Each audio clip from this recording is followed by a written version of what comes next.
This is Scott Becker with the Becker Business Podcast, the Becker Private Equity Podcast. We're joined today by a brilliant lawyer partner at McGuireWoods who runs a lot of the litigation in the more sophisticated litigation, a lot dealing with healthcare and private equity.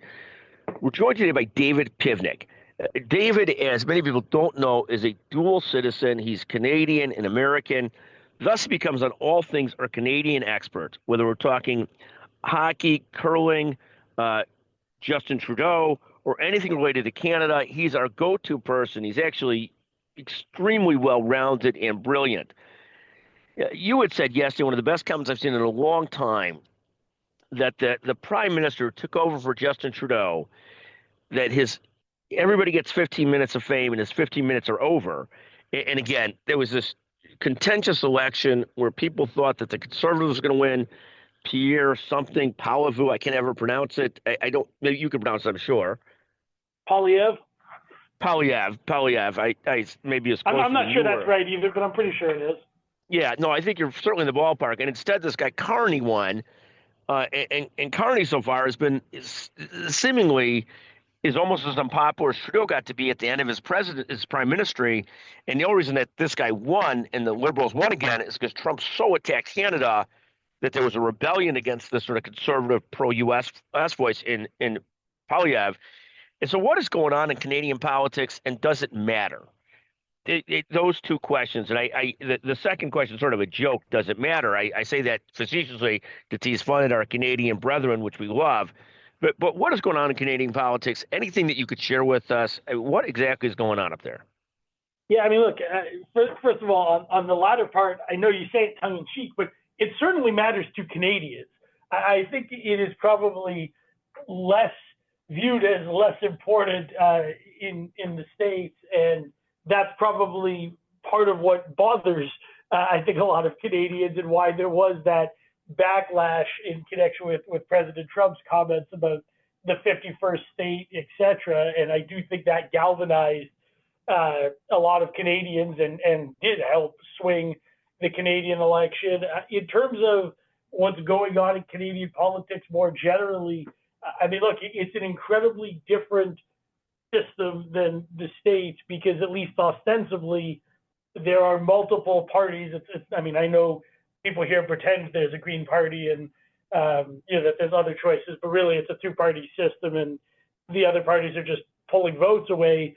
In Canada, it used to be that there were meaningfully at least four parties, Bloc Quebec, well, only relevant in Quebec, but significant in Quebec and winning a lot of seats there. And the NDP used to be pretty relevant too, in addition to Liberals and Conservatives. Now it's certainly become much more heavily focused on the Liberal and Conservative parties. And the reality is the Liberals have held power seemingly forever, tend to be wildly unpopular as time progresses. And Justin Trudeau was heavily, heavily disliked. And ultimately the party survived, I think, because of Trump's comments and retains power. So in terms of what's going on, I think Canada is sort of at an inflection point where there are some concerns in the country in terms of cost of living, inflation, and how to handle some immigration situations. And I don't know that they have strong leadership that's actively moving the country forward. And the Liberals often seem distracted on sort of social politics as compared to truly running the country and making sure that things are going well for, its citizens. The Canada exports to us some of the brightest people that I know, including yourself, and I'm thankful to your parents for producing you, which I don't know if anybody's ever said that to you before, but literally one of the best, brightest people that I know. Besides like the Mounties, maple syrup, most of my knowledge of Canada comes from either Don Cherry and hockey or from South Park when they talk about it too. What else should people know about Canada? I know Banff British Columbia is supposed to be beautiful. Quebec and the people in Montreal are a little stuck up. What else does somebody have to know about Canada? Or if I know it was at one point a big oil exporter, Edmonton, the Oilers, the hockey team's named after that. Give us something vital or important that we should know about hockey besides the greatness of your parents and family. What else do we know about Canada for those in the U.S.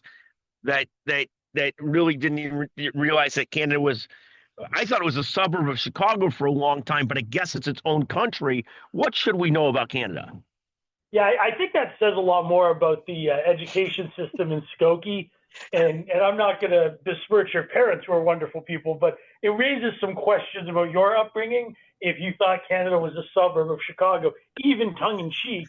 But I think one of the things that you sort of, it's alluded to in your statement, but it's not just the countries of the North. It's a massive country, size-wise bigger than the States, and it's a hugely diverse country, not just in terms of population, but in terms of going across the country at the different places, like starting in the Maritimes out east, where the fisheries and other industries are significant, and they're true small islands, very rural communities with some big cities like Halifax.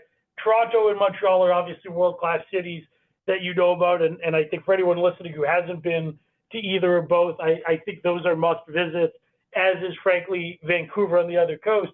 But I think just the general sprawl of Canada, how large it is as a country, how relatively underpopulated it is in relation to the state. Larger territory, but about a tenth of the population, and only really 3 truly major cities in Toronto, Montreal, and Vancouver, although, maybe Edmonton and Calgary or Quebec City would take exception to that, or Ottawa, the capital. But I think really, truly 3 major cities. So I think worth knowing that it's a great country that offers across the country different experiences. Banff is a great place for a couples retreat and beautiful hikes and scenery in the mountains. I think people don't appreciate how easy it is to get there and to explore, a great country just to the north.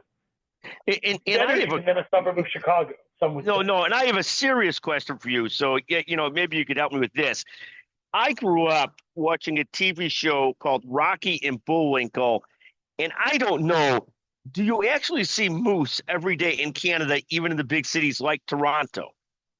Well, I'm going to first I have to say this. You've aged yourself, because that was my father's favorite show growing up.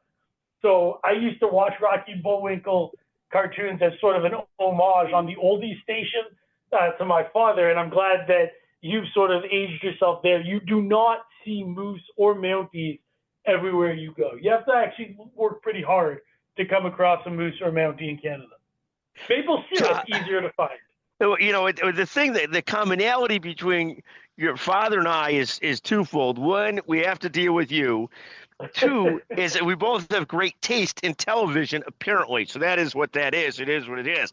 No, David, in all seriousness, I mean, the politics of Canada seem like a mess compared to the pristine political debate and the level of debate that we have in this country, in the United States. It seems like it's sort of a cesspool up there between I see the tweets every day of Pierre Poilievre. He seems to be taking after Carney every single day. Here, our politicians seem to be much more diplomatic, so to speak. I would not. I know. Again, you're being facetious. I sadly think it's a little bit of imitation is the sincerest form of flattery. I think Pierre Poilievre's strategy was very clearly predicated on taking Donald Trump's momentum and trying to leverage it in Canada. And I think he ultimately ran into 2 challenges.